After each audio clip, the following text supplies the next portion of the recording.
Halo, halo, apa kabar? Assalamualaikum warahmatullahi wabarakatuh. Saya Arif Arif, senang sekali bisa kembali menjumpai Anda semua.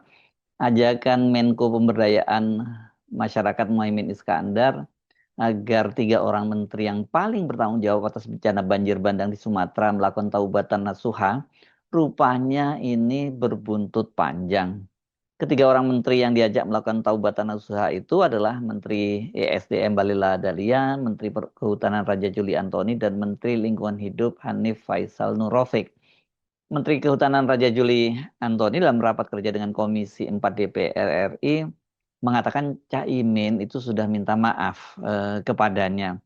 Sementara Menteri ESDM Balila Dalian malah menantang balik agar Caimin itu juga ikut taubatan nasuha dan dia menyatakan hanya presiden yang bisa memerintahnya. Sementara Menteri Lingkungan Hidup Hanif Faisal Nurofik mengaku akan bekerja keras mengatasi bencana dan mengajak para menteri jangan saling menyalahkan. Namun yang sangat mengejutkan itu adalah respon dari Ketua DPP Partai Kebangkitan Bangsa Daniel Johan. Dia menilai pernyataan Raja Juli sebagai sebuah kesombongan. Padahal kata dia permintaan maaf Caimin itu adalah bentuk kerendahan hati. Mengapa Daniel Johan terkesan sangat tersinggung dengan pernyataan Raja Juli? Sementara kalau kita simak respon ketiganya, ketiga orang menteri yang diajak taubatan nasuha itu justru yang paling keras itu adalah sikap dari Bahlil. Bahlil memberikan pernyataan setelah bertemu dengan Presiden Prabowo dan nada yang muncul memang sangat keras dan konfrontatif. Kalau beliau minta kita taubat nasuha, saya bilang balik, ya beliau juga harus taubat nasuha. Saya ini ditugaskan oleh presiden, jadi yang bisa memerintahkan saya ya hanya presiden. Jangan kita saling menyalahkan secara sepihak, kini kita bekerja sesuai dengan arahan presiden. Kalau pertobatan nasuha, Caimin juga pertobatan nasuha lah semuanya ya, oke ya. Semua kita semua harus apa ya, ya evaluasi diri, ya. Kalau saya kan Pak Presiden Prabowo, yang bisa di kabinet yang bisa perintah saya Pak Presiden Prabowo, dan saya fokus untuk menjalankan urusan rakyat dan apa yang diperintahkan oleh Bapak Presiden. Saya lagi urusan di lokasi bencana. Pernyataan dari Bahlil itu sangat keras. Bahkan kalau saya simak sebenarnya paling keras di antara ketiganya. Bahlil tidak hanya menolak ajakan taubatan nasuha, tetapi juga mengembalikan kepada Caimin. Dia juga harus taubat dong dia. Dan dia juga menegaskan struktur hierarki yang menurutnya harus dihormati. Dia itu adalah pembantu presiden dan hanya presiden yang bisa memerintahnya. Ini padahal Caimin kan Menko ya, tapi saya kira mungkin dia Menkonya tidak langsung membawahi Bahlil ya. Berbeda dari Bahlil yang langsung attack, menyerang balik. Raja Juli sebenarnya mengambil posisi yang lebih soft kalau saya simak. Namun ini justru malah muncul sensitivitas politik dari PKB. Dalam rapat kerja dengan Komisi 4 DPR RI, Raja Juli itu menjelaskan bahwa Muhaimin itu sudah meminta maaf kepadanya. Ini karena ditanyakan oleh seorang anggota DPR dari Komisi 4. Saya berharap jangan saling menyalahkan. Saya dengar kemarin ada surat yang diberikan kepada Pak Menteri, termasuk Pak Menteri SDM, Pak Menteri Kehutanan dan Lingkungan Hidup untuk taubatan nasuha. Kalau nggak salah lagi trending di TikTok dan di Instagram. Kalau ada yang menyampaikan kayak gitu, tolong dijawab aja Pak. Kita bertobat sama-sama. Jangan saling menyalahkan gitu. Soal tobat bareng-bareng tadi kata Bu Alin, saya alhamdulillah sudah mendapat WA dari Pak Gus Imin. Ya, beliau mengatakan minta maaf kepada saya, mengatakan bahwa bukan itu maksudnya. Beliau secara gentle saya kira minta maaf, dan saya kira saya terima maaf beliau karena memang bukan itu maksud beliau. Beliau mengatakan demikian kepada saya, dan sebagai sesama menteri saya katakan kita harus kompak. Ya. Nggak boleh lagi ada pernyataan-pernyataan yang justru saling mendiskreditkan antara kementerian yang lain. Ini penting, ya. Ini semuanya anak buah Pak Prabowo, ya. Tidak bisa mengeluarkan pernyataan-pernyataan yang justru mengganggu stabilitas kita. Dan sekali lagi saya apresiasi Gus Imin mengatakan maaf kepada saya dengan pernyataan yang keliru ketika itu. Ya, kalau kita simak tadi kan dia menyatakan bahwa Caimin sudah mengirim WA minta maaf, dan saya anggap kata Raja Juli kritik itu sebagai masukan dan tidak apa-apa kata dia ya. pernyataan sudah minta maaf kepada saya itu kayak kelihatannya menjadi kalimat yang paling sensitif dan menjadi pangkal reaksi dari PKB.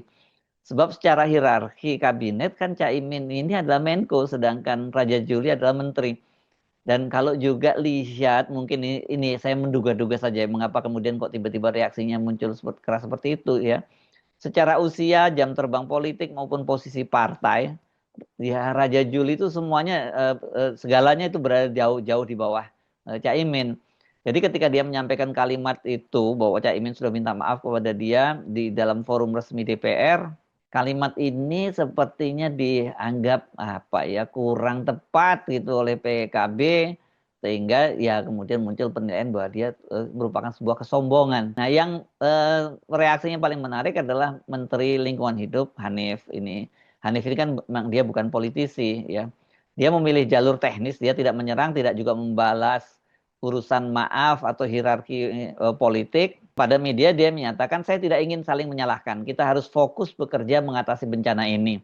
Kami akan bekerja keras berkoordinasi dengan seluruh pihak untuk pemulihan wilayah terdampak. Yang penting sekarang adalah menyelamatkan masyarakat. Respon keras yang muncul dari PKB, ini pernyataan Ketua DPP PKB Daniel Johan yang menyebut Raja Juli sombong, memang tadinya saya ngerasa apa yang salah ya di sini ya. Saya merasa ada yang janggal ini ya. Sebab kalau kita bandingkan isi pernyataan ini justru Bahlil lah yang memberikan respon paling keras, paling frontal, bahkan menantang balik ajakan Taubatan Nasuha yang disampaikan oleh Caimin. Sementara Raja Juli itu kan hanya mengatakan bahwa Caimin sudah minta maaf kepadanya. Kalimat yang sebenarnya secara tone itu jauh lebih soft lah ya. Tapi justru kalimat itulah yang tampaknya membuat PKB paling tersinggung. Dan bagaimana ya kita mencoba memahaminya, kecuali saya melihat secara komunikasi politik dan juga ada kaitannya dengan posisi partai, hierarki politik, senioritas personal, dan juga ini yang menarik menurut saya, dinamika internal kabinetnya Prabowo. Kalau menggunakan kacamata itu, saya kira kita bisa setidaknya menyimpulkan bahwa ini kalau di dunia politik, terutama dalam kultur NU dan PKB, persoalan senioritas itu kan memiliki bobot yang sangat besar. Caimin adalah politisi yang 3 dekade berada di panggung nasional, atau bahkan lebih ya kalau dimulai dari DPR gitu ya. Pernah jadi di pimpinan di DPR, pernah menjadi Menteri Tenaga Kerja Transmigrasi, Menko Kesra ya, Caimin ini pernah ya, seingat saya ya. Terus dan juga sekarang dia Menko lagi. Sementara Raja Juli itu politisi baru ya, dia muncul dari PSI. Dia sempat menjadi wakil menteri di kabinetnya menjelang akhir kabinetnya Pak Jokowi dan sekarang ini di kabinetnya Pak Prabowo dia naik kelas menjadi seorang menteri. Tapi perlu dicatat ini partai dia kan tidak lolos parlemen. Ya pada pemilu 2024 ini beda dengan PKB ini selalu lolos di parlemen dan PKB itu termasuk partai politik papan tengah terus. Jadi ketika seorang junior yang secara pengalaman dan kedudukan berada jauh di bawahnya, ya dan kemudian menyatakan bahwa Caimin itu sudah minta maaf, maka kalimat itu bukan lagi sekedar sekedar konfirmasi saja, tapi itu punya implikasi simbolik. Nah, ini seolah-olah mungkin ada kesan menteri junior sedang menempatkan dirinya lebih tinggi dari seorang Menko yang jauh lebih senior. Tapi kalau Caimin saya kira orangnya nggak seperti itu ya. Caimin kan orangnya santai banget ya. Yang lebih banyak ketawanya dia ya. Saya nggak tahu apakah itu. Ini kan kita coba memahaminya saja ya. Nah, kalau kita kaitkan misalnya dengan posisi partai, yang satu partai menengah, yang satu tidak lolos parlemen, ini saya kira juga bisa dikaitkan dengan gengsi partai ya. Partai menengah selalu lolos di parlemen, memiliki basis yang kuat, Nahdien, dan punya posisi penting di kabinet. Ini menterinya lebih dari satu ya PKB sekarang ini ya. PSI partai kecil yang tidak lolos parlemen dan kerap dituding ini melompat terlampau cepat ya ke panggung elit politik. Jadi ketika seorang menteri dari PSI, partai yang tidak memiliki kursi di DPR, memberi kesan menempatkan diri setara bahkan lebih tinggi dari Menko PKB, nah ini yang memicu sensitivitas internal. Jadi walaupun kalimatnya sebenarnya sedikit netral ya, mereka melihatnya sebagai gestur politik dari partai kecil yang terlalu percaya diri. Ini kemungkinan semacam itu. Kita nggak tahu atau ada soal-soal yang kaitan dengan personal. Saya kira enggak lah ya, masa urusannya begini dibawa ke masalah personal. Tanyanya Anda pasti juga sama dengan saya, kenapa kok Daniel Johan tidak menyerang Bahlil? Padahal pernyataan Bahlil jauh lebih keras. Kalau dalam kaitannya relasi antar partai politik, ya karena Bahlil adalah ketua umum Partai Golkar, dan Golkar adalah salah satu partai yang terbesar di parlemen sekarang ini, meskipun perolehan suaranya kalah dibandingkan dengan Gerindra, tapi kalau di parlemen Golkar itu perolehan kursinya nomor 2 setelah PDIP. Mereka juga memegang pos-pos strategis ya kalau di kabinetnya Pak Prabowo. Dan saya kira ada satu lagi kelebihan dari Golkar dibandingkan PKB, kan Golkar ini sejak awal mendukung Pak Prabowo, sementara kalau PKB ini dia kan pendatang baru ya, mualaf gitu ya, setelah sebelumnya kan setelah sebelumnya PKB itu kan mendukung pasangan Anies Muhaimin. Tapi kemudian ketika mereka kalah, Muhaimin kemudian balik badan dan masuk ke kabinetnya Prabowo. Sementara kalau Golkar ya sejak awal mendukung itu, dan apalagi tadi kursinya lebih banyak dibandingkan PKB. Jadi secara dalam kalkulasi politik menyerang Bahlil ya berarti membuka konflik dengan Golkar, dan itu risiko yang sangat besar dan tidak sebanding dengan manfaat politiknya. Apalagi kan PKB saat ini masih dalam proses membangun posisi di pemerintahan ini ya. Sebaliknya kalau menyerang Raja Juli ya jauh lebih aman, tapi urusannya paling Pak Jokowi gitu ya. Tapi tidak memicu konflik dengan pilar utama koalisi, dan secara simbolik bisa menguatkan posisi PKB sebagai partai yang lebih senior. Ini adalah realitas power politik yang tidak dapat diabaikan. Dalam struktur kabinet di Indonesia, sebenarnya Menko adalah atasan koordinatif bagi menteri-menteri sektor tertentu. Dan tapi di eranya Pak Prabowo sekarang Menko-nya itu banyak banget gitu ya. Ada 7 orang kalau nggak salah, sebelumnya kan Menko itu paling ada 3 orang gitu ya. Secara protokoler Menko memiliki posisi lebih tinggi. Jadi ketika Raja Juli misalnya bicara seolah-olah Caimin datang meminta maaf kepada dia, mungkin itu dianggap oleh PKB sebagai kurang tepat lah, yang kurang bisa menempatkan diri. Makanya kemudian muncul istilah sombong. Tetapi di luar soal itu, saya kira mengapa isu ini menjadi juga sensitif, ini kan berkaitan, karena latar peristiwanya kan berkaitan dengan bencana di Sumatera yang membuat tensi antar kementerian tuh ya sekarang ini melonjak lah. Kalau kita nggak sebut tegang, diam-diam ada ketegangan semacam itu. Dan ketegangan itu tidak berdiri sendiri. Ia muncul di tengah banjir besar di Sumatera, di mana publik sedang mencari siapa yang lalai, siapa yang bertanggung jawab, dan siapa yang harus memperbaiki. Jadi dalam situasi yang panas seperti ini, Caimin kemudian mengeluarkan ajakan moral, Bahlil merasa kementeriannya disalahkan. Raja Juli ingin meredam tapi justru salah memilih frasa dari sisi PKB. Kemudian PKB merasa politiknya diganggu.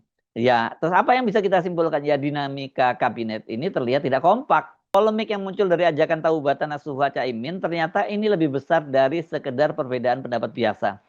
Dia membuka tirai dan memperlihatkan ada keretakan halus dalam kabinet Prabowo.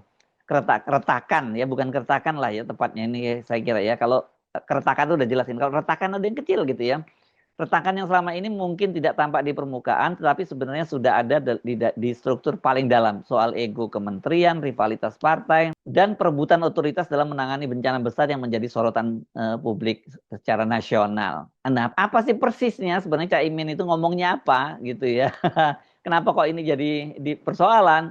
Ya kan dia itu dalam acara di Kementerian Kemenko-nya itu dia menyampaikan, itu menyinggung bencana di Sumatera, itu dia menyampaikan bahwa dia sudah mengirim surat kepada 3 orang menteri itu untuk melakukan taubatan nasuha. Tapi ada juga yang menyebutnya itu bukan taubatan nasuha, tapi itu taubat ekologi gitu ya, karena ini dampak akibat kebijakan yang salah dalam menangani masalah lingkungan, kemudian banjir bandang terjadi dan banyak korban berjatuhan. Hari ini saya berkirim surat ke Menteri Kehutanan, ke Menteri ESDM, ke Menteri Lingkungan Hidup untuk bersama-sama evaluasi total seluruh kebijakan, policy, dan langkah-langkah kita sebagai wujud komitmen dan kesungguhan kita sebagai pemerintah. Bahasa NU-nya taubatan nasuha.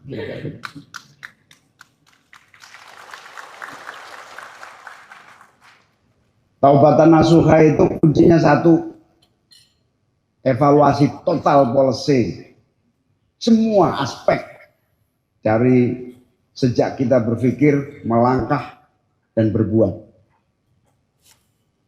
Kiamat bukan sudah dekat, kiamat sudah terjadi akibat kelalaian kita sendiri. Semoga yang sedang mengalami musibah segera mendapatkan bantuan, keluarga, dan kesabaran selalu menyertai kita semua. Amin ya robbal alamin. Kalau kita lihat semangatnya sebenarnya mungkin baik ya, apa yang disampaikan oleh Cak Imin, tapi itu menjadi sensitif karena ya itu tadi konfigurasi di kabinet ya. Kabinet ini kan ini mewakili partai-partai politik dan juga tadi ada ego sektoral, ada ego kementerian, ada ego partai politik dan sebagainya. Jadi soal yang tadinya mungkin buat orang lain nggak sensitif itu menjadi sensitif. Termasuk soal ajakan taubatan nasuha ini kan kesannya kayaknya udah bikin dosa besar banget gitu. Mungkin menurut mereka. Nah, padahal sebenarnya memang dosa besar sekali merusak lingkungan itu gitu. Tapi kan sekarang ini banyak juga menteri yang membela diri. Ini kan kami kan baru 1 tahun jadi menteri dan ini adalah dosa dari para menteri sebelumnya. Kenapa kok kita yang jadi harus tanggung jawab? Kan begitu ya. Apalagi kalau konteksnya Cak Imin itu dianggap memberikan teguran moral sebagai seorang Menko. Dan kemudian menteri-menteri teknis merasa disorot dan ya kemudian sikapnya defensif. Kalau sementara ini yang kita lihat di permukaan itu hanyalah berupa polemik saja, perang pernyataan. Tapi ini kita bisa menduga bahwa yang terjadi di dalam kabinet itu adalah perebutan pengaruh dalam sistem koordinasi di kabinet. Dan respon tadi para menteri kenapa Bahlil responnya berbeda, kenapa kemudian Raja Juli juga berbeda, tapi kemudian respon dari PKB melihat bahwa yang sombong itu adalah Raja Juli bukan Bahlil Ladalia gitu ya. Saya kira kita penting untuk menempatkan ini pada posisi politik mereka masing-masing ya. Kalau Bahlil kan memang orangnya selama ini memang cukup pede dan dia itu soal kayak gini-gini ini dia bisa dengan kadang-kadang bisa dengan keras dan kadang-kadang bisa dengan kocak dia menanggapinya. Tapi dia siap untuk konfrontasi semacam itu. Ya ini selain karakter dari Bahlil ya karena dia tahu posisinya sangat kuat. Ia ketua umum Golkar. Ini salah satu pilar utama koalisi Prabowo. Dan kemudian juga dia dikenal sebagai orangnya Jokowi yang kita tahu Jokowi juga masih punya andil yang cukup besar di dalam pemerintahnya Prabowo. Sikap kerasnya menggambarkan bahwa dia tidak merasa dalam posisi inferior di dalam kabinet. Kalau Raja Juli saya kira kendati dia juga sama dengan Bahlil, dia punya kedekatan dengan Joko Widodo karena ini ketua umumnya partai yang PSI, partainya Raja Juli kan ketua umumnya adalah anaknya Jokowi. Dan bisa dipastikan keberadaan dia di kabinet ya karena faktor Jokowi bukan faktor PSI. Karena PSI kan partai yang tidak lolos di parlemen. Tapi dia mendapat kedudukan sebagai menteri kehutanan. Ini posisi yang sangat strategis. Hanif, saya kira kalau dari sisi konstelasi politik ya berkaitan dengan partai-partai politik kita nggak perlu terlalu bahas. Makanya kemudian responnya juga dia berbeda, tidak konfrontatif sama sekali. Dari ketiga respon itu terlihat bahwa kabinet Prabowo sedang menemukan keseimbangannya, tetapi belum sepenuhnya solid ketika menghadapi tekanan besar seperti bencana nasional. Polemik yang bermula dari ajakan taubatan nasuha pada akhirnya mengungkap satu hal penting. Betapa rapuhnya koordinasi dalam kabinet ketika dihadapkan pada situasi krisis. Cak Imin mungkin bermaksud menyampaikan ajakan moral, tetapi justru yang muncul ada reaksi defensif, pembalikan posisi hingga komentar-komentar yang menyingkap lapisan-lapisan sensitif politik yang selama ini tersembunyi. Tetapi buat kita, buat publik yang menarik, pertikaian simbolik itu terjadi bukan saat kabinet sedang merayakan keberhasilan, tetapi ketika masyarakat Sumatera sedang menghadapi banjir besar, bencana yang seharusnya menyatukan para pemimpin bukan membuat mereka saling adu egonya masing-masing. Di kabinet kemudian ribut seperti itu dan kemudian menterinya mendapat backup dari partai yang dia pimpin, yakni PKB. Cuman memang menjadi pertanyaan kenapa yang diserang oleh Daniel Johan kok hanya Raja Juli, padahal pernyataan atau sikap dari Bahlil itu lebih keras dan bahkan kasar. Ini yang menunjukkan satu realitas politik yang tidak bisa kita abaikan. Dalam kabinet Prabowo tidak semua pihak berdiri di posisi yang sama.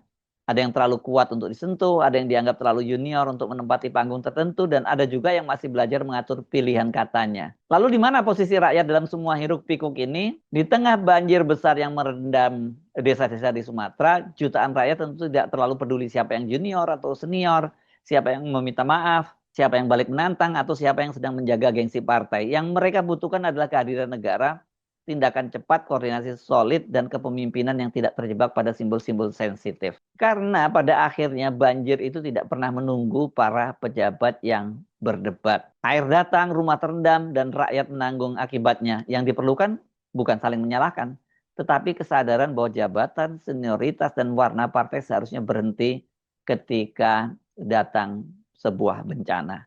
Saya Arsubun Arif, sampai jumpa lagi. Wassalamualaikum warahmatullahi wabarakatuh.